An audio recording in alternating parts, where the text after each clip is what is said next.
When summer is still in full bloom, but I know autumn is just around the corner, I like to start planning my fall knitting. Fall is my favorite season. The radiant shades of leaves turning crisp and falling to the ground, cooler mornings and chilly evenings, hot cider and pumpkins, cinnamon and apple smells, it all makes my heart light up with contented glee. If you could encapsulate all of those feelings into a single knit project, I feel like it would be this beautiful Acalypha shawl pattern by Janica Carter.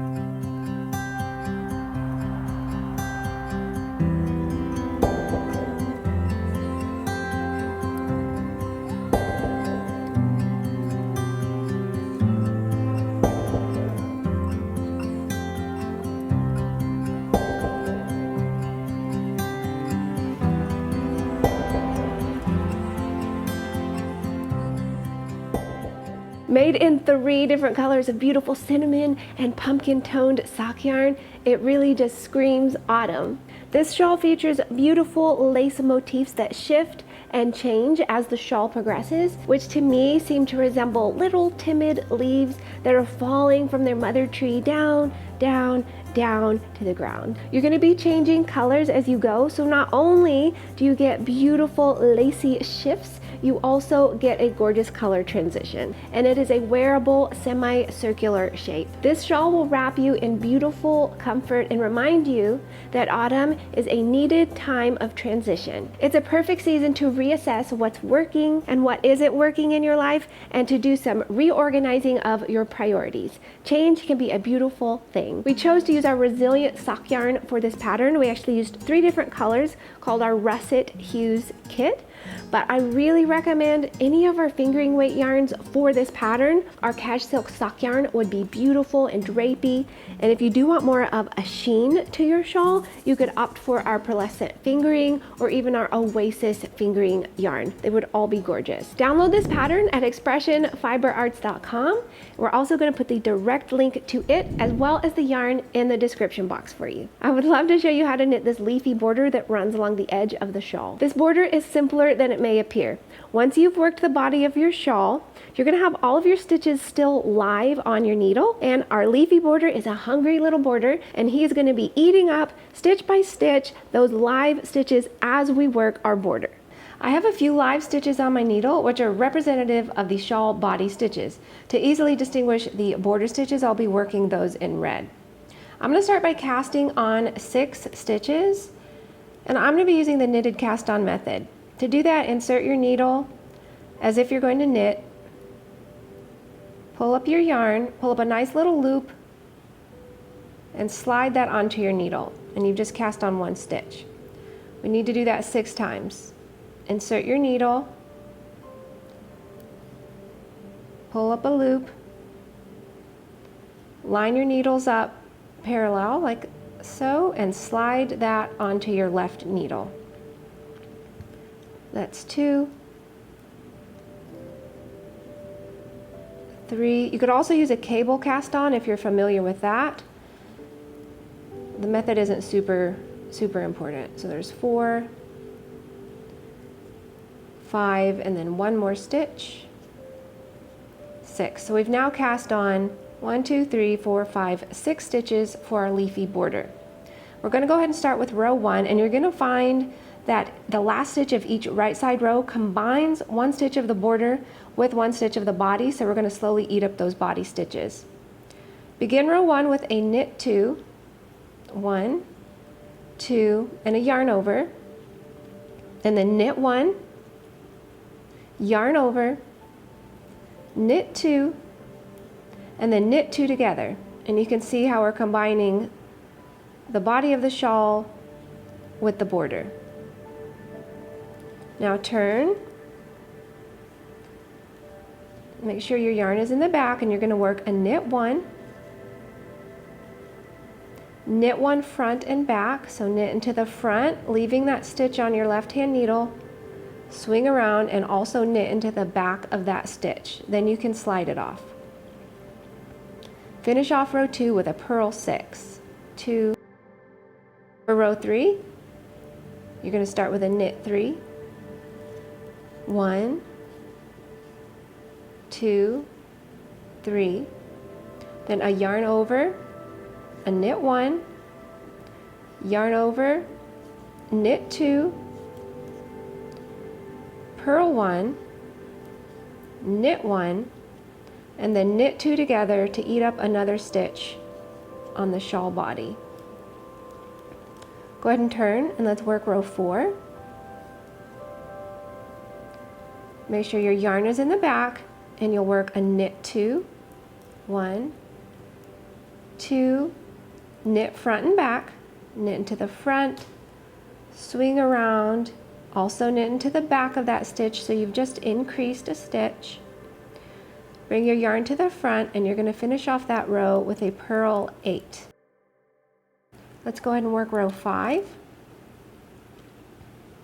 You're going to begin with a knit 4. 1, 2, 3, 4.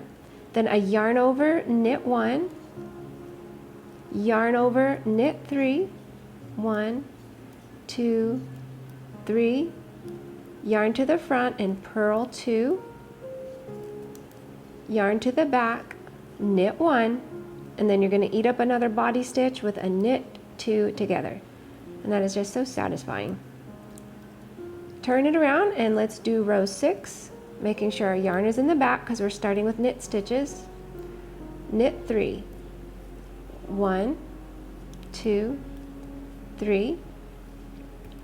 Do our little increase by knitting front and back, and then you're going to bring your yarn to the front and you're just going to purl 10 to finish off that row. I'm going to go ahead and turn and work row 7. Row 7 begins with a knit 1, and then a slip knit pass. So you're going to slip that next stitch from your left to your right needle like so.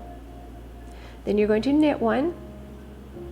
Then you're going to pass that slipped stitch over and off. Next you're going to knit 3, 2, 3, and knit 2 together.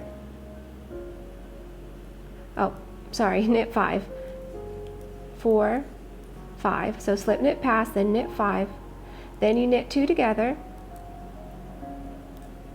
Then you work a purl 3. 1, 2, 3. Then a knit 1 and a knit 2 together. And we've just eaten up another body stitch. Now on to row 8. Yarn to the back, and let's start with 3 knit stitches. 1, 2, 3, and a purl 1. Now knit front and back. Then you're going to bring your yarn to the front. You're just going to purl every stitch. Moving on to row 9. You're going to begin with a knit 1. And we're going to do a slip knit pass again.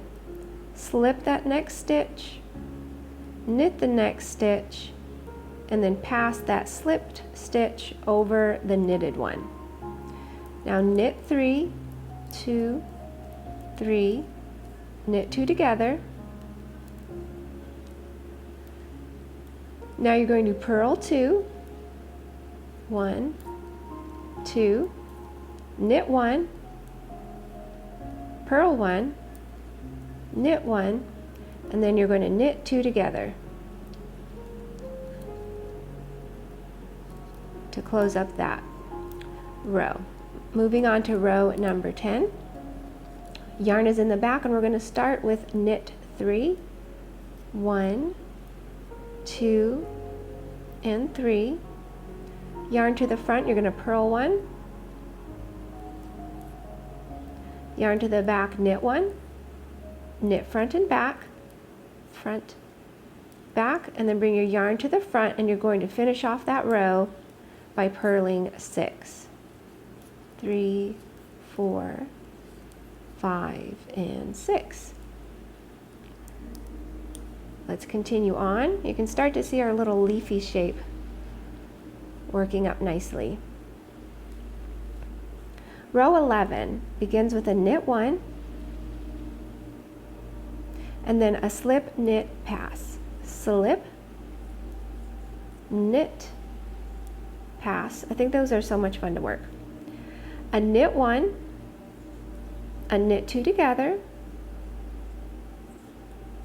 purl 3, 1, 2, 3, knit 1, purl 1, knit 1, and you know what comes next. We need to close up this little gap here by doing a knit 2 together. Then we're going to turn and work row 12, and we are getting pretty close to the finish line. Row 12 does begin with knit stitches, so make sure your yarn is in the back. Start with 3 knit stitches, 2, 3, and then a purl 1. Now you're going to knit 2, knit front and back, front, swing it around and knit into the back. And then you're going to finish off that row with a purl 4. 2, 3, and 4. Just 2 more rows to go. Here's row 13 for you. For row 13, you're going to start with a knit 1. Then we're going to do an SK2P. To do that, you're going to slip the next stitch like so. Then you're going to knit 2 together, and you're going to pass that slipped stitch over. Now bring your yarn to the front, and we're going to purl 4. 1, 2, 3, 4. Then you're going to work a knit 1, a purl 1, a knit 1, and then a knit 2 together to eat up another body stitch. Now we're on to the final row. Row 14, go ahead and make sure your yarn is in the back, and you're going to knit 3. 1, 2, 3. Bring your yarn to the front and purl 1. Yarn to the back and knit 1. Now you're going to bind off 3 stitches purlwise. To do that, you're going to purl the next stitch, bind it off by pulling that yarn over it, purl another one, bind it off, and purl a third one, bind that off, and then you're going to finish off by purling 2 together. And then you're just going to continue repeating those rows, and you can see our little leafy shape here. Then you're just going to repeat rows 1 through 14 of the leafy border to complete the rest of your shawl. And that's how easy it is. Enjoy practicing this fun leafy border, and check back next week for another new pattern. Find time this season to remember your values and to create space in your life for what truly matters. Thank you for being here with me today. I'm going to see you next time, and until then, happy knitting. Bye. Bye. I love you. I love you.